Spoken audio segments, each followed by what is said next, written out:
নমস্কার, আমি শুভম। আমরা জানি যে কাশ্মীরে একটা জঙ্গি আক্রমণ হয়েছিল এবং সেখানে 27-28 জন মারা গেছেন। তো এই যে ঘটনাটা ঘটলো কেন, এর প্রেক্ষাপটটা কি, কেন পাকিস্তান লোক পাঠিয়ে এই কাজটা করলো, তার একটাই কারণ, সেটা হচ্ছে বালুচিস্তান। এই বালুচিস্তান কিন্তু অনেক দিন ধরে নিজেদের স্বাধীনতার জন্য আন্দোলন চালিয়ে যাচ্ছে এবং তাদের একটা আর্মি আছে যার নাম বালোচ লিবারেশন আর্মি। এই বালোচ লিবারেশন আর্মি এই পাকিস্তান আর্মির সাথে যে যুদ্ধ তাদের চালাচ্ছে, সেই যুদ্ধে এই 2025 সালে প্রায় 20 বারের ওপর আক্রমণ হয়েছে এবং মেন যে আক্রমণটা করেছে তারা, সেটা হচ্ছে জাফর এক্সপ্রেস। সেই জাফর এক্সপ্রেসে মার্চ মাসে তারা আইইডি বিস্ফোরণে সেই রেল লাইনটাকে উড়িয়ে দেয় এবং সেখানের যে আর্মিরা যাচ্ছিল বালুচিস্তানে তাদেরকে কবজা করে নেয় এবং কবজা করে তাদের উদ্দেশ্য ছিল তাদের যে আন্দোলনকারীদের জেলে রেখেছে পাকিস্তান আর্মি তাদেরকে ছেড়ে দেওয়া।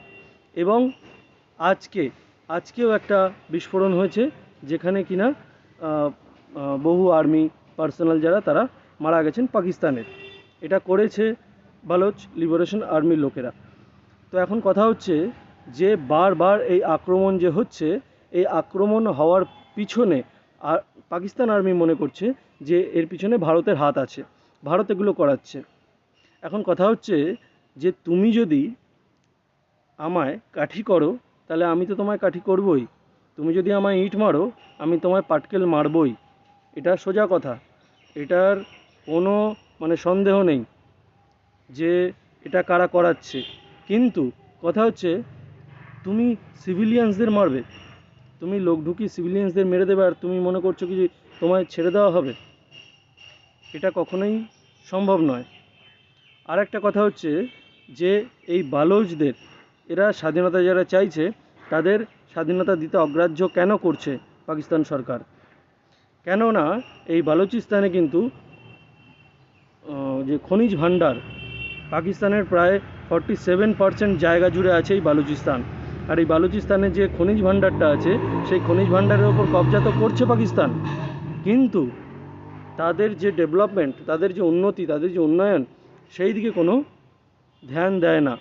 সেই খনিজ সম্পদগুলো তো তারা বিদেশে পাঠায় এবং বলা হয় যে ইউরেনিয়ামের যে তেজস্ক্রিয় মৌল যেটা দিয়ে অ্যাটম বোম বানানো যায়, সেই নিউক্লিয়ার বোম বানানো যায়, সেই জিনিসটা ইউরেনিয়াম সেখানে কিন্তু আছে বালুচিস্তানে।